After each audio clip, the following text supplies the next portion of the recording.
The NBA in-season tournament has proved so far to be more than your typical regular season NBA basketball. These games had so much more weight, they had so much more intensity, and the players just seemed to be so willing to win and wanting to win.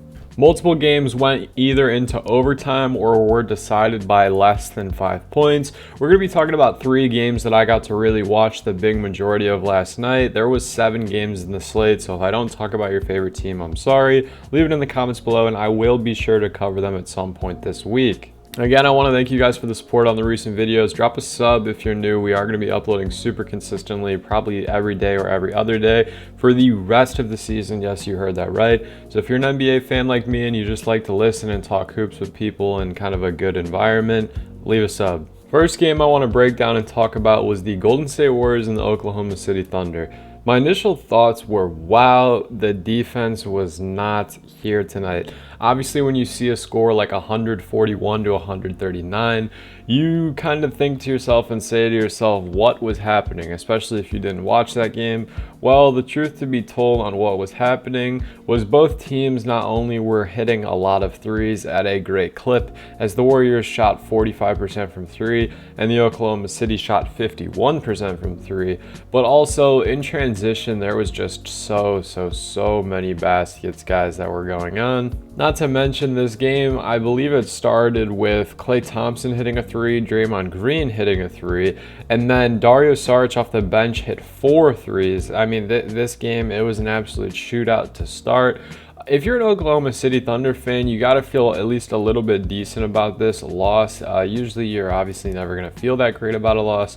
However, with no Shai Gilgeous-Alexander and a meaningful game like this, you guys come out and defeat the championship style Warriors. Chet Holmgren had his first kind of explosive game tonight. 24 points, 8 rebounds, 5 assists, a steal, and a block, and he didn't even get in that bad of foul trouble. He was very efficient tonight. And then Lou Dort shot 6 for 6 from 3, keeping up with the theme of efficiency as he finished with 29 points and 5 boards. This was a great game from the Thunder. I like this young core, and I like that even though the expectations are kind of higher than they've ever been, like I said, no Shai, no problem. They're really performing, and they're willing to go 10 deep or 5 deep, into the bench and make this a 10-man rotation even in a close game like this.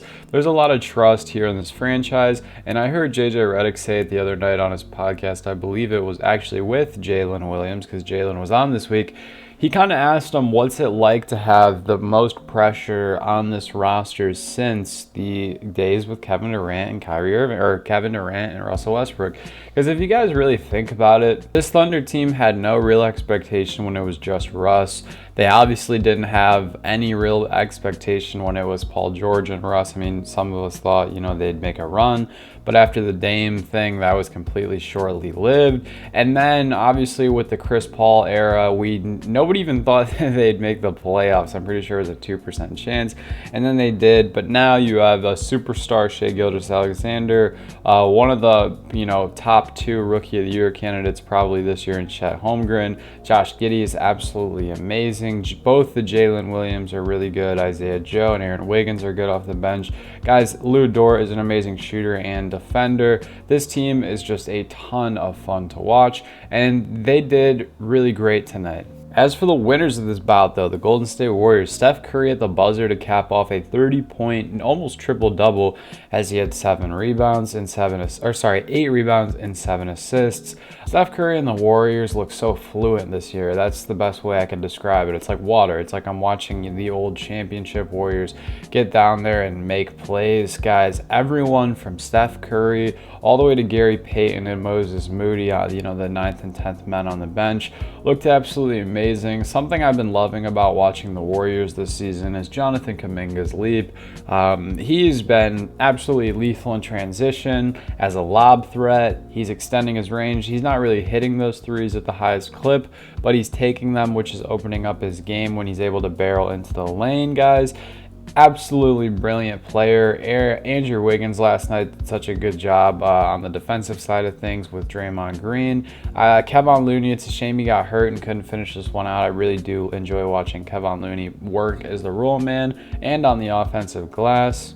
This is a good game for Klay Thompson as well. 18 points, but he's hitting 4 of the 6 threes that he attempted. And I feel like at this stage in his career, guys, all you really want from a guy like Klay Thompson is to knock down the shots that he's taking. I personally don't want Klay to be that 25 point per game scorer or 22 point per game scorer like he used to be. He doesn't need to do that. If he does, it's always a plus. But we're getting to the point now where, you know, Chris Paul and Jonathan Kuminga, Dario Saric, Gary Payton, Moses Moody, it's such an insanely deep bench. You don't really need your stars outside of Curry and Wiggins to be doing, you know, too much and just kind of trying to bite off more you can chew and shoot your way out of the slump. This game was absolutely amazing. The intensity was there down the stretch, guys. There was a couple different coaches' challenges. There was a lot of different fouls called. It was such a great high intensity game. And like I said at the beginning, guys, it really did feel like I was watching the playoffs. Secondly, let's talk about the Knicks and the Bucks, guys. We'll keep this one kind of short because I don't have much to say. Other than on the Knicks side of things, Julius Randle, man, 5 for 20 from the field, 1 for 9 from the 3. Jalen Brunson as well, 2 for 8. Josh Hart, 0 for 4. Just very inefficient, my apologies, night. No RJ Barrett in this one. Close game. You guys only lost by 5. Just a kind of piss poor performance down the stretch from the Knicks. Not really showing a lot of effort on defense. They led in this game, they trailed in this game, and at the end it was really close. They were up 103 to 101 before Dame hit a really, really big shot on the left wing for 3. It's okay. I mean, it's a night where you struggle. I'm not gonna, pierce you too bad. It happens. Like I said, that's why I don't want to spend too much time being negative. It's just when you shoot 39% from the field and then 25% from the 3 and 70% from the free throw line, those are games that you generally are just chalking up as losses, guys. And as for the Bucks, on the Bucks side of things, Damian Lillard is absolutely the Bucks closer, guys. It's very, very refreshing to watch somebody kind of, micromanage the situation in a way that isn't negative. Obviously, if you can have Damian Lillard taking those big time shots, that's what you want.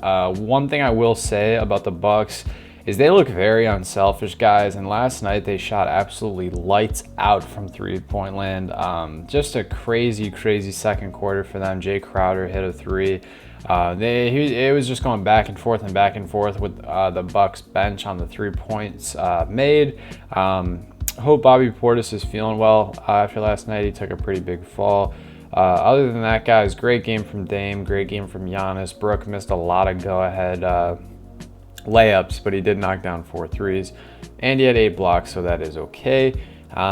Good game for the Bucks overall. This was a really high-intensity game as well. There was a lot of emotion from Randle to Brunson at the end of that one.